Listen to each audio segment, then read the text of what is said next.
Tehran کی مسجد ابو ذر میں ایک گہری خاموشی چھائی ہوئی تھی۔ منبر پر ایک ایسی شخصیت موجود تھی جسے سب دم ساتھ کر سن رہے تھے۔ لوگ اپنے سوال پوچھنے کی باری کے منتظر تھے۔ اچانک ایک نوجوان ہاتھ میں ٹیپ ریکارڈر لیے آگے بڑھا۔ جیسے ہی اس نے بٹن دبایا، زوردار دھماکہ ہوا۔ دھواں چھٹا تو منبر خالی تھا۔ شور مچ گیا۔ مقرر زخمی حالت میں زمین پر پڑا تھا، مگر دشمن ناکام رہا کیونکہ وہ زندہ بچ گیا۔ وہ شخصیت جو موت کو چھو کر لوٹی، خمینی کی نظر کا تارا بنی، ایران کے انقلابیوں کے دل میں بسی، پابندیوں کے باوجود ملک کو مضبوط کیا اور امریکہ کو للکارا۔ وہ کوئی اور نہیں، ایران کے سپریم لیڈر آیت اللہ سید علی حسینی خامنائی۔ اس دھماکے کے بعد یوں لگا جیسے خامنائی کو نئی زندگی مل گئی ہو۔ کرکٹ میں جیسے کسی پلیئر کا کیچ چھوٹ جائے تو وہ زیادہ خطرناک ہو جاتا ہے، خامنائی کے ساتھ بھی یہی ہوا۔ 6 ماہ بعد وہ صحت یاب ہو گئے۔ اگرچہ ان کا دایاں ہاتھ ناکارہ ہو چکا تھا، مگر وہ پہلے سے زیادہ مضبوط اور خطرناک ہو گئے۔ خود ان کے مطابق وہ موت کے دہانے پر تھے، اور بچ جانے کے بعد انہیں احساس ہوا کہ خدا نے انہیں کسی مقصد کے لیے زندہ رکھا ہے۔ یہی تصور ہماری زندگی میں بھی ہونا چاہیے، مقصد۔ جیسے بغیر مقصد کے زندگی بے معنی ہوتی ہے، ویسے ہی خامنائی کا بھی ایک مقصد تھا۔ اسے سمجھنے کے لیے ہمیں واپس جانا ہوگا 1918 میں۔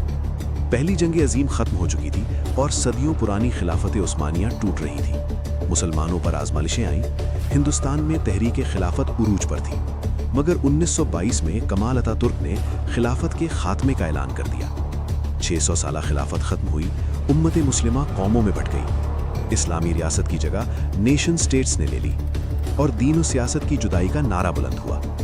مغرب نے سکھایا کہ ترقی کے لیے اسلام کو سیاست سے الگ کر دو۔ ترکی میں سیکولر نظام آیا، اذان پر پابندی لگی۔ ایران میں پہلوی دور میں جدیدیت کے نام پر مذہبی اقدار کو کچلا گیا، اور عالم عرب قوم پرستی کی لپیٹ میں آ گیا۔ اسی ماحول میں 4 بڑی شخصیات ابھریں جنہوں نے دین اور سیاست کی یکجائی کا تصور پیش کیا۔ ان کی زبانیں الگ تھیں، مگر مقصد ایک تھا: اللہ کی زمین پر اللہ کا نظام۔ مصر میں حسن البنا اور سید قطب، بر صغیر میں سید ابو العلا مودودی، جنہوں نے اسلامی ریاست اور خلافت کے تصور کو زندہ کیا، اور ایران میں آیت اللہ خمینی، جنہوں نے اسلامی ریاست کے تصور کو زندہ کیا۔ انہی حالات میں ایران کے مقدس شہر مشہد میں 17 جولائی 1939 میں ایک بچے کی ولادت ہوئی، سید علی خامنائی۔ ایک چھوٹے سے گھر میں سادہ زندگی میں پرورش پائی۔ والد عالم دین تھے اور گھر میں سادگی، صبر اور تقویٰ کا درس ملتا تھا۔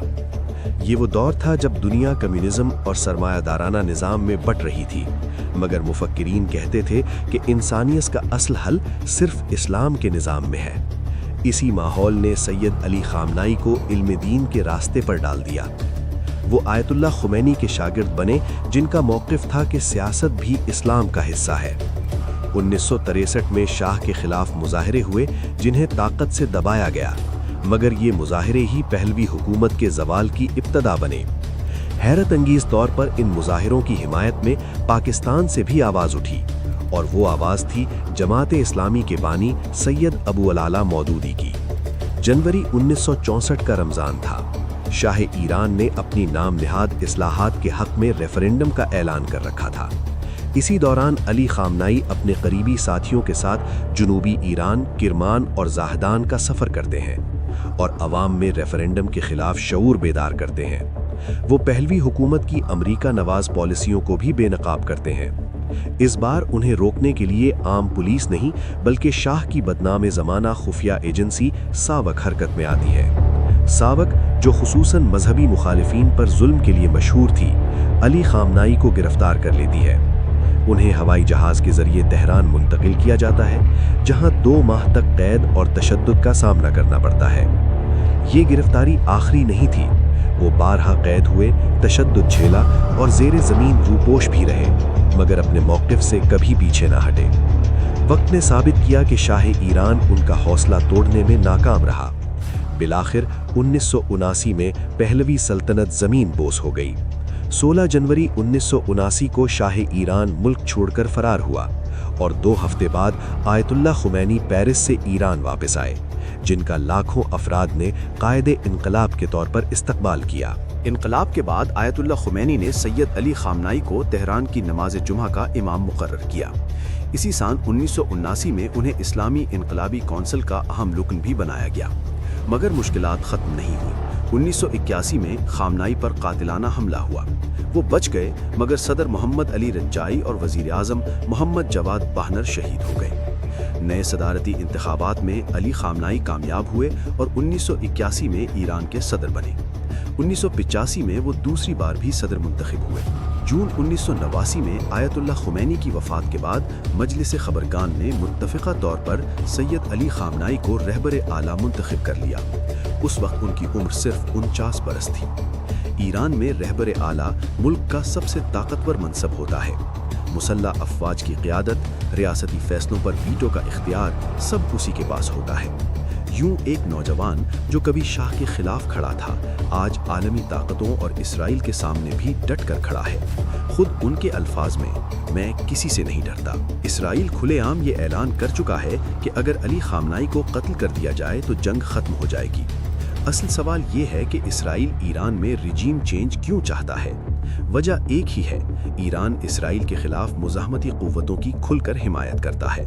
حماس اور حزب اللہ جیسے گروہوں کی سیاسی، اخلاقی اور اسٹریٹجک سرپرستی اسرائیل کے لیے ناقابل قبول ہے۔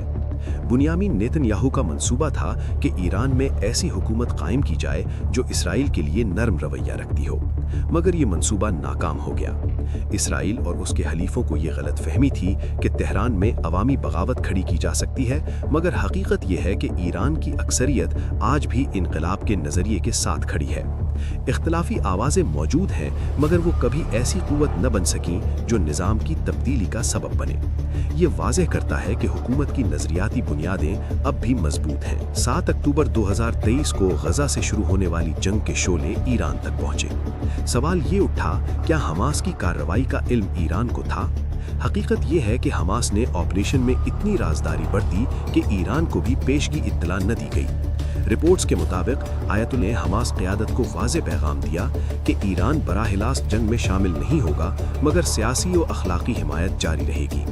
ایران کا موقف یہی رہا کہ وہ نہیں چاہتا کہ جنگ پورے خطے میں پھیل جائے۔ تاہم اسرائیل نے ایران کے اتحادیوں کو نشانہ بناتے بناتے خود ایران تک حملے پہنچا دیے۔ جب دروازے تک جنگ پہنچی، ایران نے واضح جواب دیا۔ امریکی اڈوں کو نشانہ بنایا گیا، جس کے بعد امریکہ کو کشیدگی کم کرنے کی کوشش کرنا پڑی۔ اہم بات یہ ہے کہ علی خامنائی نے ہمیشہ جنگ کے ساتھ امن کی بات کی، مسلم اتحاد کے لیے تاریخی اقدامات کیے اور واضح فتویٰ دیا کہ اہل سنت کے مقدسات، صحابہ کرام رضوان اللہ اور ازواج مطہرات رضوان اللہ کی توہین حرام ہے۔ اس فتوے کو شیعہ و سنی اکابرین حتیٰ کہ شیخ الازہر نے بھی سراہا۔ اسی طرح انہوں نے زنجیر زنی جیسی بعض رسومات پر بھی پابندی لگائی تاکہ اسلام کا پرامن اور باوقار تشخص برقرار رہے۔